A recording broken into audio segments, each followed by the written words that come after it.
2026 թվականի հունիսի 7-ի հերթական խորհրդարանական ընտրություններով ձևավորված 9-րդ գումարման ազգային ժողովի առաջին նիստը կգումարվի օգոստոսի 2-ին ժամը 10-ին։ Նորընտիր խորհրդարանը կունենա 105 պատգամավոր, նրանցից 64-ը ներկայացնում են քաղաքացիական պայմանագիր կուսակցությունը, 29-ը Ուժեղ Հայաստան դաշինքը, իսկ 12-ը Հայաստան դաշինքը։ 105 պատգամավորներից 6-ը Շիրակի մարզից են, որոնցից 4-ը ներկայացնում են իշխանական թիմը, 2-ը ընդդիմությունը։ Հայաստանի Հանրապետության վարչապետ Նիկոլ Փաշինյանի մամուլի խոսնակի պաշտոնից հետո Նազելի Բաղդասարյանը վերադառնում է ազգային ժողով։ Պատգամավորի աշխատանքը նրա համար նոր չէ, Բաղդասարյանը վստահեցնում է խորհրդարանական փորձն ու գործադիրում ձեռք բերած հմտությունները ծառայեցնելու է պետության շահերին։ Խորհրդարանում վստահաբար նոր մարդ չեմ, որպես պատգամավոր եղել եմ եւ 7-րդ գումարման ազգային ժողովում եւ որոշ ժամանակահատված 8-րդ գումարման ազգային ժողովում եւ իհարկե քաջ գիտակցում եմ թե ինչ ասել է առաջնային մանդատ եւ որն է պատգամավորի կարևոր առաքելությունը։ Լիահույս եմ, որ հատկապես վերջին տարիներին գործադիրում ձեռք բերված հմտությունները կկարողանամ լավագույնս ծառայեցնել իշահ Հայաստանի Հանրապետության։ Գյումրու ավականու քաղաքացիական պայմանագիր խմբակցության ղեկավարի պաշտոնը, ավականու մանդատը եւ Հայաստանի էլեկտրական ցանցեր ընկերության Խարսի մասնաճյուղի ղեկավարի պաշտոնը թողնելով Սարիկ Մինասյանը ստանձնում է պատգամավորի մանդատը։ Նա ասում է ազգային ժողով է գնում մեկ սկզբունքով՝ լինելու գյումրեցիների եւ շիրակցիների ձայնը։ Ծառայել Հայաստանի Հանրապետությանը եւ մշտապես լինել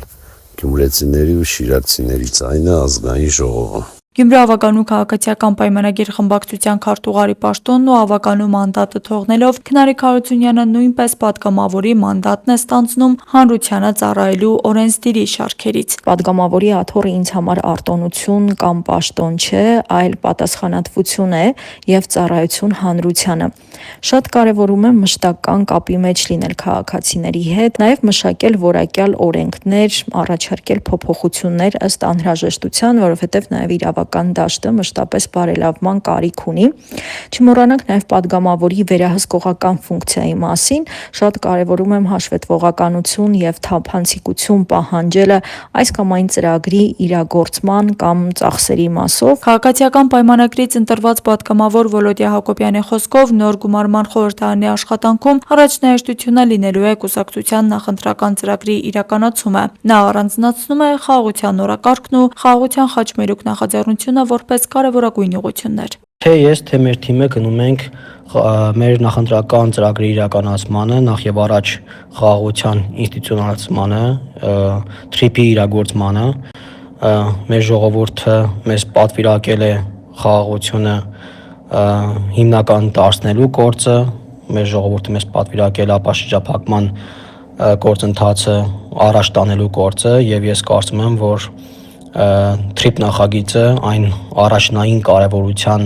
աշխատանքն է, որ մենք պետք է իրականացնենք։ Ուժեղ Հայաստան դաշինքի ցուցակով խորհրդարան անցած Ռուբեն Մխիթարյանն ասում է, ազգային ժողով է գնում ոչ թե պաշտոն զբաղեցնելու, այլ քաղաքացիների վստահությունն արդարացնելու նպատակով։ Համար առաջնահերթություններն են մեր երկրում օրենքի գերակայության վերականգնումը, արտադական համակարգի ձևավորում, մարդու իրավունքների պաշտպանություն, վերջապես համայնքների համաչափ զարգացում ու աշխատատեղերի նաև ստեղծումը։ Ու վստահեցնում եմ ձեզի, որ ոչ թե դրանիմ այն պատգամավորը, ով սահմանափակվի միայն ելույթներով, այլ պատրաստ եմ ակտիվ օրենսդրական նախաձեռնություններով հանդես գամ։ Նույն քաղաքական ուժը ներկայացնող Լենա Մաթևոսյանն էլ վստահեցնում է, ընդդիմադիր պատգամավորի գլխավոր առաքելությունը լինելու է քաղաքացիների խնդիրները խորհրդարանի ամբիոնից բարձրաձայնելը եւ մշտապես հասարակության կողքին լինելը։ Գնում ենք, որ յուրաքանչյուր քաղաքացու ձայն լսելի դարձնենք, յուրաքանչյուր մտահոգություն եւ յուրաքանչյուր հոգս լսելի դարձնենք ազգային ժողովի ամբիոնից։ Մենք հստակ առաքելություն ունենք, առաքելություններից առաջին իշխանափոխությունն է լինելու եւ ամենակարևոր առաքելությունը եւ գործը լինելու է հողի վրա աշխատանքը, ժողովրդի հասարակության կողքին լինելը եւ մեր ուժերի ներածին չափով բոլոր խնդիրներին լուծումներ տալը։ Պատգամավորներն արդեն ստացել են մանդատները, ոչ աշխատանքային օգոստոսի 2-ի կիրակին կազդարարի Հայաստանի Հանրապետության խորհրդարանի աշխատանքային 5 տարիները։ Աստղիկ Խաչատրյան այսօր։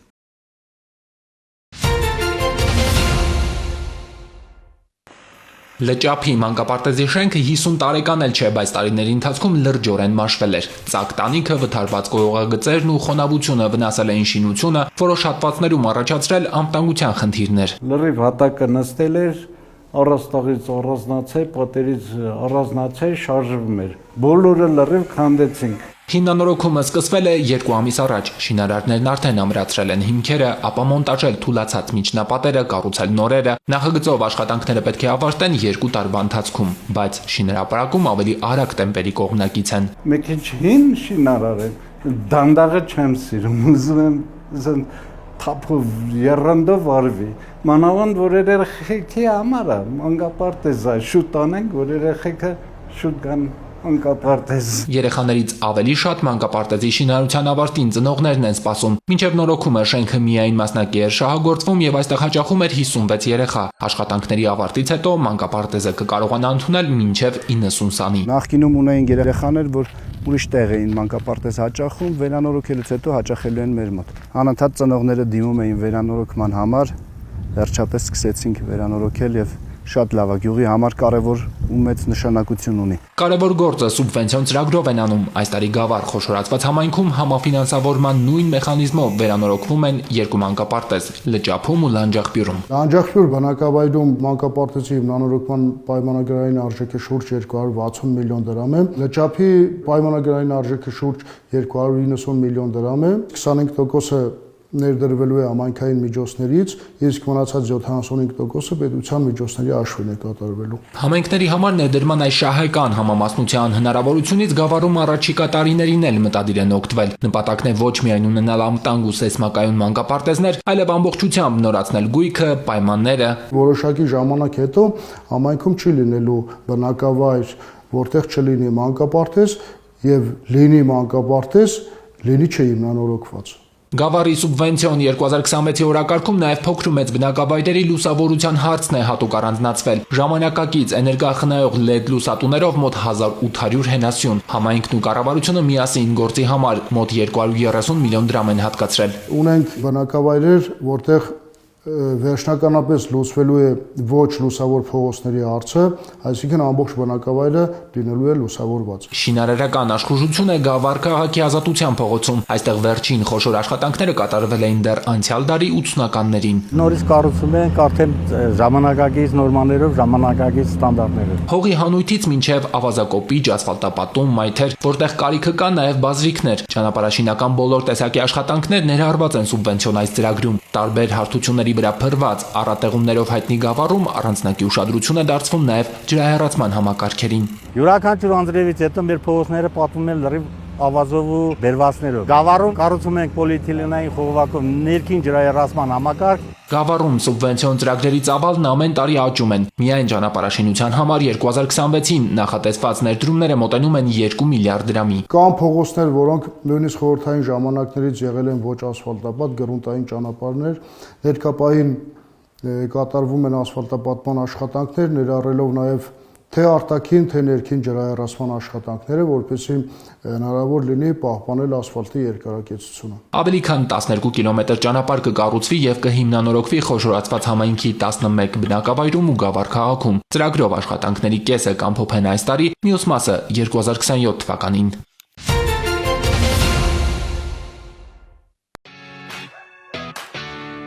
Տնից տարածքային զինկոմիսարիատի շտաբում Անի Մինասյանը զորակոչվելու է Հայաստանի Հանրապետության բանակ։ 2 տարի առաջ է Զինուշ հեռուստանախագծից տեղեկացել, որ 18-ից 27 տարեկան աղջիկներն ու կանայք կամավոր հիմունքներով կարող են անցնել 6 ամսյա պարտադիր ժամկետային զինվորական ծառայություն։ Անին անմիջապես որոշել է 18 տարին լրանալուն պես ինքն էլ պետք է համալրի զինված ուժերի շարքերը։ Մոտեցա Դիլիջանի զինվորական կոմիսարիատ, այդ ժամանակ ես 16 տարեկան էի։ Ասացին 2 տարի հետո կարող ես մոտենալ, մնացած մանրամասնի համար կքննարկենք եւ այսօր արդեն եկավ երազանք իրականացնելու օրը։ Անին մանկուց զբաղվել է սպորտով, սովորել քոլեջում, նաև աշխատել որպես խոհարար։ Դիլիջանցի աղջնակի հայրը երկար տարիներ պայմանագրային զինծառայող է եղել։ Հետևաբար ընտանիքի 4 զավակները մեծացել ու դասերակվել են զինվորական կարգապահությամբ։ Անին պատմում է, որ մայրը սկզբում դեմ է եղել իր որոշմանը, բայց երբ տեսել է ամուսնու ոգևորությունը, հաշտվել է դստեր ընտրության հետ ու բարի ծառայություն մաղթել նրան։ Ինձ մոտ էլ ցանկություն առաջացավ ես էլ մեկնեմ իմ փոքրիկ ներդրում ունենալու հայրենիք պաշտպանության մեջ։ Համաձայն ընթացակարգի անին տարածքային զինկոմիսարիատում անցնում է բժշկական վերջին հետազոտությունները, հանձնաժողովի նախագահն արձանագրում է առողջ է ու պիտանի զինվորական ծառայության համար։ Անին ստորագրում է զինվորական գրքույկն ու կենտրոնական հավաքակայան մեկնելուց առաջ եւս մեկ անգամ հանդիպում զինվորական կոմիսարի հետ։ 2 տարի դու ձգտեցիր, որպեսզի զինծառայող դառնաս, այսօր քո երազանքը իրականանում է, այդ ճանապարհին ես արդեն ուրախ եմ, որ համոզմունքդ չես փոխել։ Դե ինչ հանրապետական հավաքակայան մեկնելու ժամանակն է, անին թախծոտ աչքերով հրաժեշտներ չի սիրում, դրա համար էլ ընտանիքի անդամներին, հարազատներին ու ընկերներին խնդրել է իրեն ճանապարհելու չգալ, բայց վերջին պահին ավտոբուսի պատուհանի առջև հայտնվում է հայրը։ Հանրապետական հավաքակայանում զորակոչիկների շարքում է նաև Անի Մինասյանը, ըստ կարգի կին զինծառայողները վիճակահանությանը չեն մասնակցում, նրանք նշանակվում են ծառայության կանանց հրաձգային գումարտակում, եկավ այդքան սպասված պահը, Անին հագնում է զինվորական համազգեստը։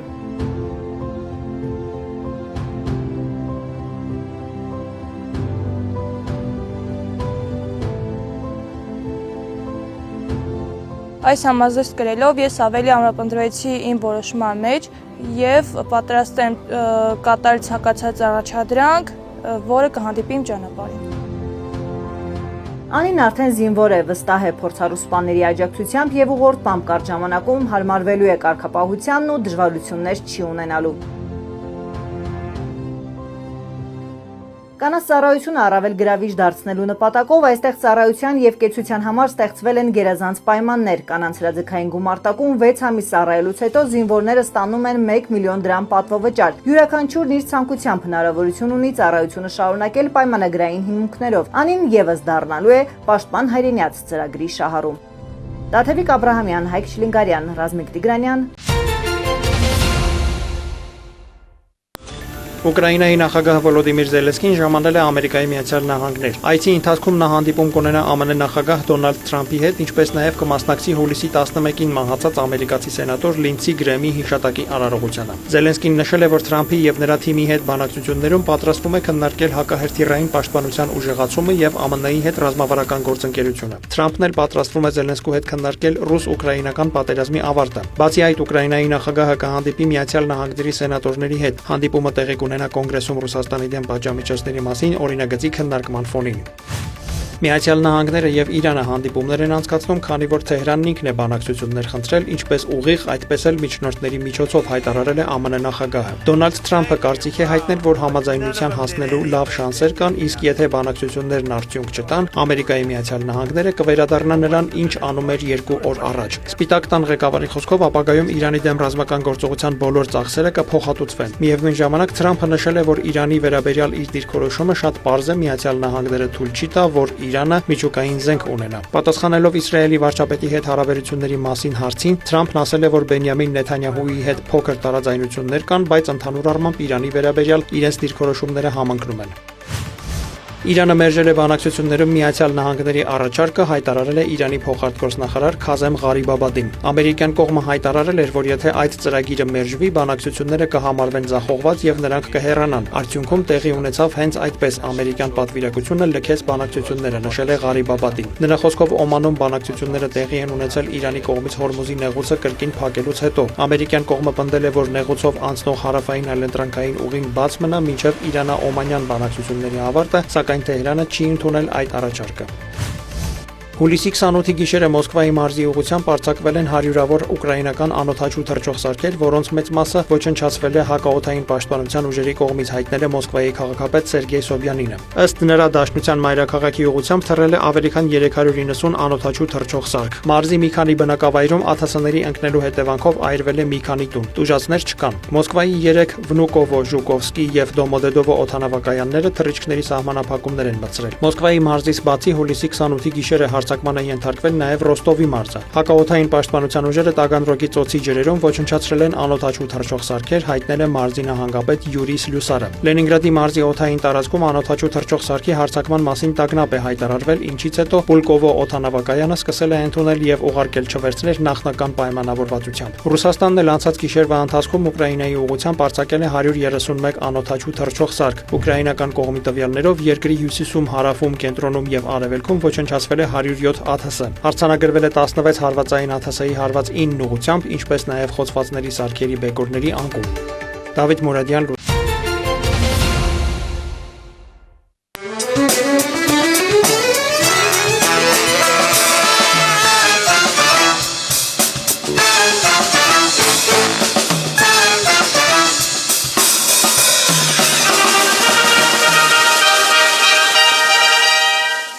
Եվ այսպես հուլիսի 23-ին Կապանը պաշտոնապես ճանաչվեց անկախ պետությունների համագործակցության երիտասարդական մայրաքաղաք։ Ծրագրի մեկնարկի միջոցառմանը ներկա էին ԱՊՀ անդամ պետությունների, գործընկեր կազմակերպությունների պատվիրակներ, երիտասարդներ, Հայաստանում գործող երիտասարդական կենտրոնների ներկայացուցիչներ, բազում հյուրեր։ Կապանը ԱՊՀ կառավարությունների ղեկավարների խորհրդի նիստին մայրաքաղաք ճանաչելու հայտը առաջադրել էր կրթության, գիտության, մշակույթի եւ սպորտի նախարարի տեղակալ Արթուր Մարտիրոսյանը։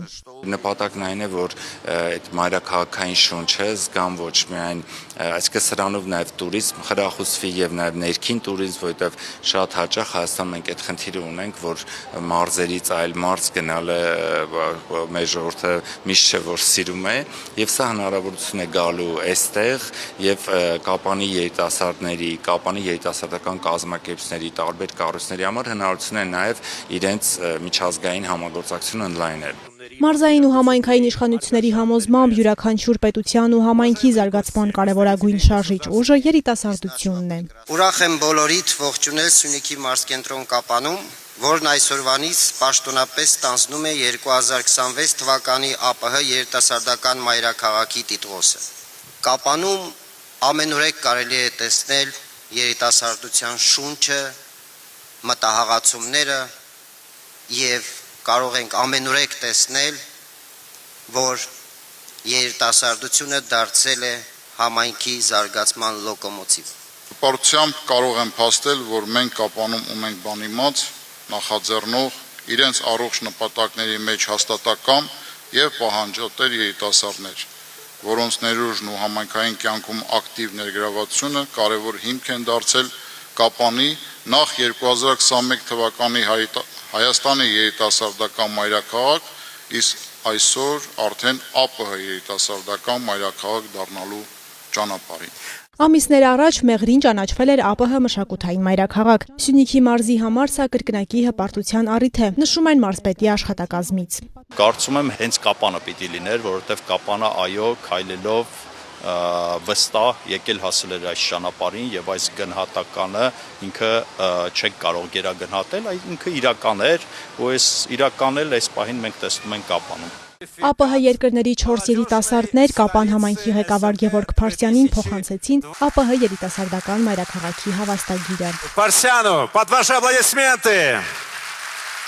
Թողարկվեց նոր փոստային նամականիշ նվիրված հայկական ժառանգություն Կապանը ԱՊՀ երիտասարդական մայրաքաղաք թեմային։ Մարումն իրականացրին Արթուր Մարտիրոսյանը, Հայկ Հարությունյանը եւ Գորթ Հադևոսյանը։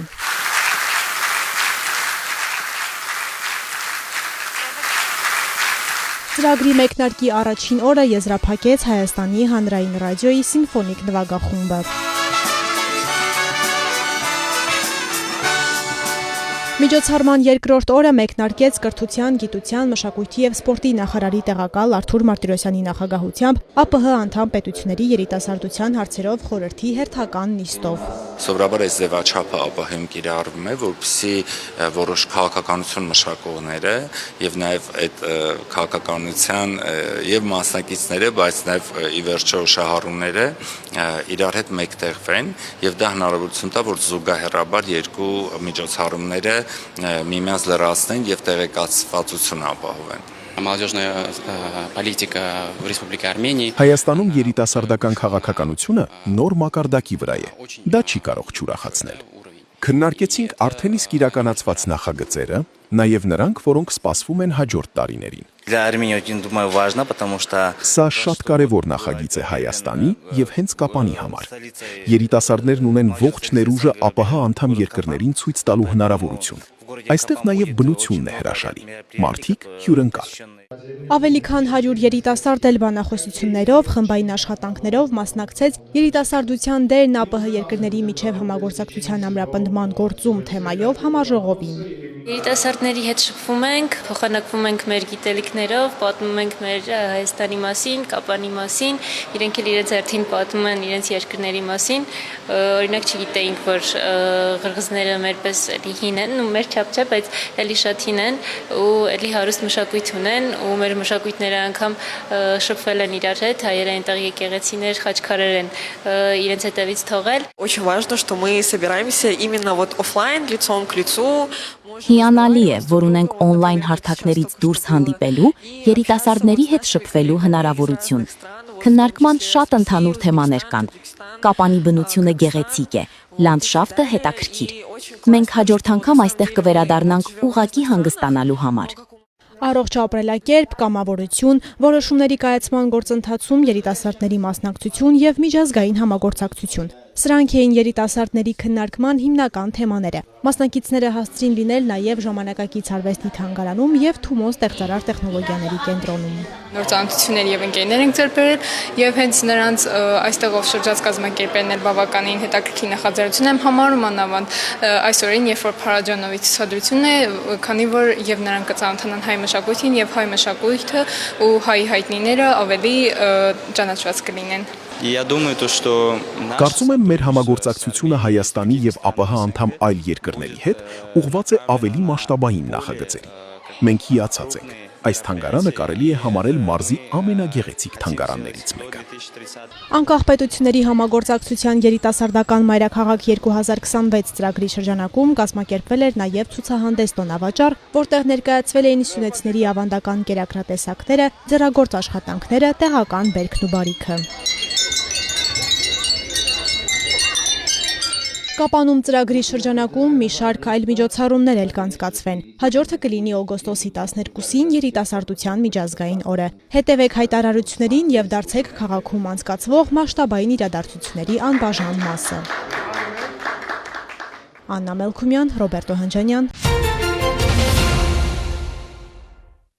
Քրեական ոստիկանության Երևան քաղաքի վարչության թմրամիջոցների ապօրինի շրջանառության դեմ պայքարի բաժնի ծառայողները ստացել էին օպերատիվ տեղեկություն, որ մայրաքաղաքի Դավիթ Բեկի փողոցի բնակիչ 41-ամյա մի տղամարդ ապօրինի ձեռք է բերել եւ պահում է ատրճանակ։ Տեղեկությունն իրացվեց հուլիսի 25-ի երեկոյան։ Նորաշեն թաղամասում տղամարդը հայտնաբերվեց, ձերբակալվեց եւ իր վարած մեքենայով հանդերձ տեղափոխվեց վարչություն։ Նա հայտնեց, որ ատրճանակը մեքենայի բեռնախցիկում է։ Նախաձեռնված քրեական վարույթի շրջանակում կատարված խուզարկությամբ մեքենայի բեռնախցիկում հայտնաբերվեց մակարով տեսակի մարտական ատրճանակ, հանգամանքները պարզվում են։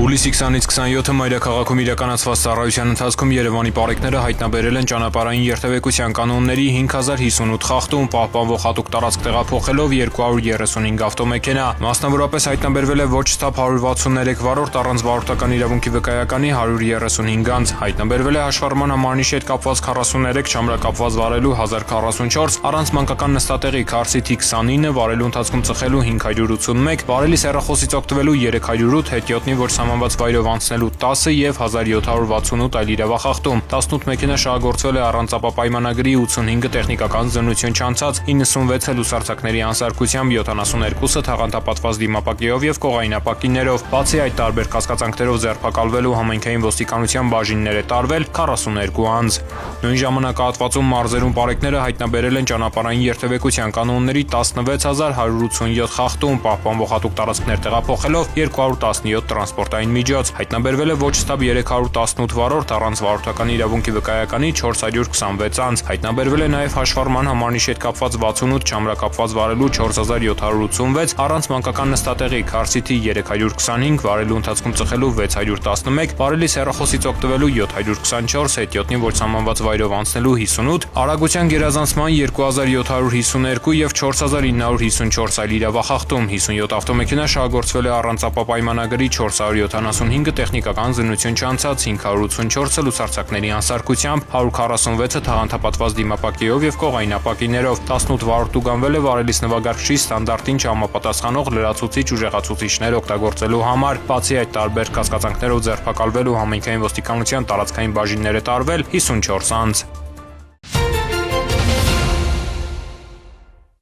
Հուլիսի 20-ին Կոտայքի մարզում ներքին գործերի նախարար Արփինե Սարգսյանի գլխավորությամբ ամփոփվել է ներքին գործերի նախարարության ոստիկանության 2026 թվականի առաջին կիսամյակի աշխատանքը։ Ներկայ էին ներքին գործերի նախարարության եւ ոստիկանության ղեկավար կազմի ներկայացուցիչներ։ 2026 թվականի առաջին կիսամյակում Կոտայքի մարզում արձանագրվել է քրեական ոստիկանության գործառույթներին վերաբերելի 240 հանցագործություն։ Նախորդ տարվա նույն ժամանակահատվածի համեմատ 8%-ով պակաս։ Նվազել են հրազենի գործադրմամբ կատարված, ինչպես նաեւ առանձնապես ծանր եւ ծանր հանցագործությունները, աճել են պետական իշխանության, ծառայության եւ կառավարման կարգի դեմ ուղղված հանցագործությունները։ Հաշվետու ժամանակահատվածում արձանագրված սպանության եւ սպանության փորձի բոլոր դեպքերը բացահայտվել են։ Օպերատիվ միջոցառումների արդյունքում մարզի քրեական ոստիկանները բացահայտել են նաեւ սպանության նախապատրաստության 1 դեպք, հայտնաբերվել է դատական ակտերով սահմանված այլընտրանքային պատիժների չկատարման 3 դեպք։ Դրանց առնչությամբ ներկայացվել են հաղորդումներ, հակակոռուպցիոն կոմիտեում նախաձեռնվել է քրեական վարույթներ։ Ընդհանուր առմամբ մարզում աճել են հասարակական անվտանգության, հասարակական կարգի եւ բնակչության առողջության դեմ ուղղված հանցագործությունները, որոնք հիմնականում պայմանավորված են բարեկային ծառայողների կողմից առանց վարորդական իրավունքի տրանսպորտային միջոց վարելու դեպքերի հայտնաբերմամբ։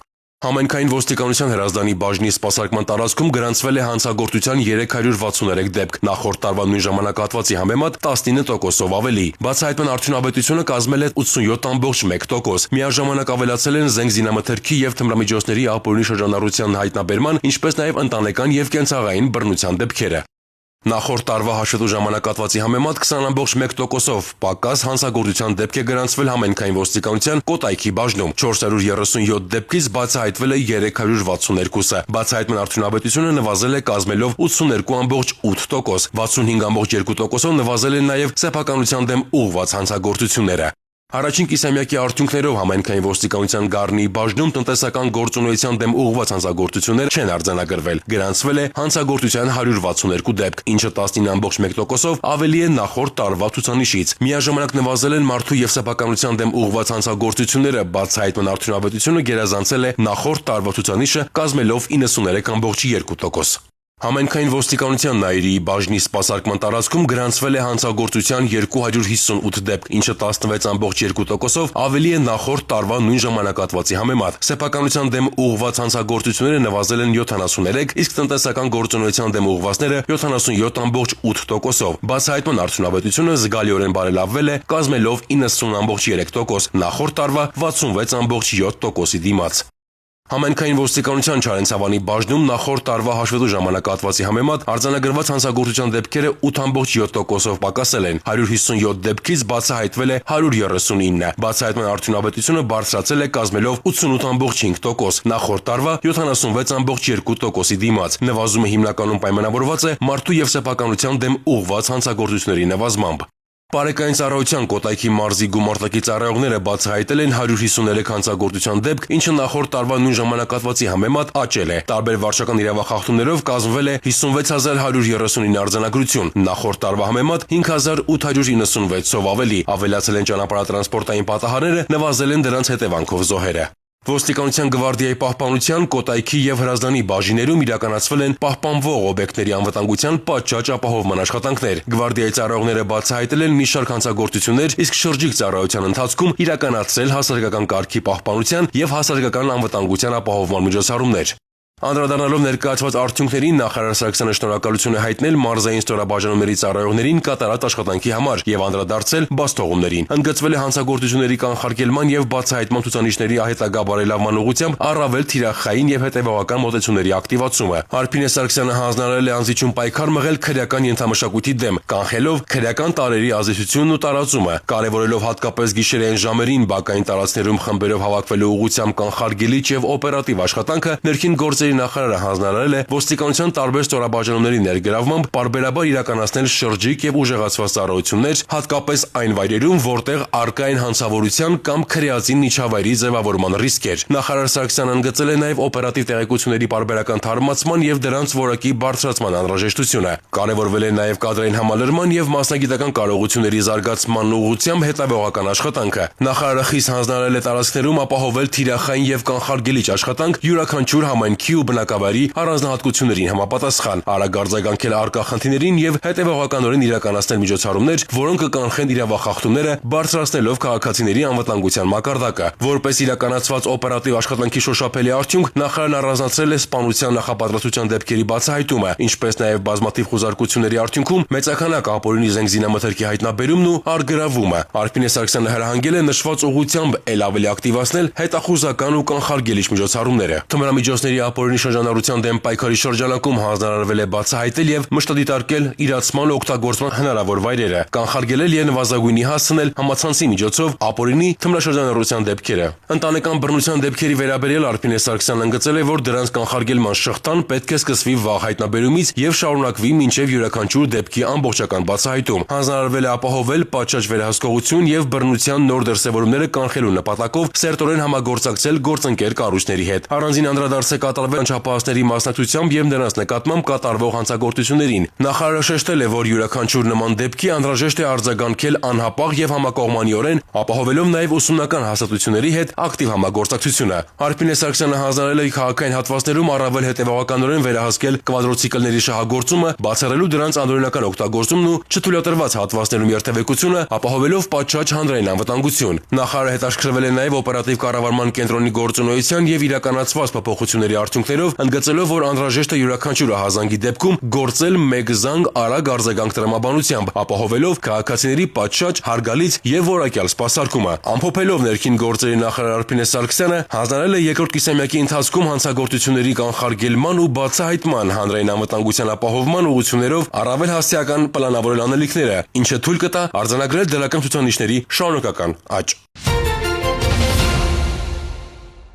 Veolia ջուրընկերությունը տեղեկացնում է իր հաճախորդներին եւ սպառողներին, որ ջրառ ընկերության կողմից Մանթաշի ջրամբարի ջրթող փականի վերանորոգման աշխատանքներով պայմանավորված սույն թվականի հուլիսի 28-ին ժամը 11-ից մինչև հուլիսի 29 ժամը 14-ը կդադարեցվի Շիրակի մարզի Սարալանջ, Հառիչ, Նահապետավան, Անուշավան, Գետապ, Սպանդարյան, Մեղրաշեն, Փանիկ, Հայկասար, Տուֆաշեն գյուղերի եւ Արագածոտնի մարզի Նորաշեն գյուղի ջրամատակարարումը։ Ընկերությունը հայցում է սպառողների ներողամտությունը պատճառված անհանգստության եւ կանխավ շնորհակալություն հայտնում ըմբռնման համար։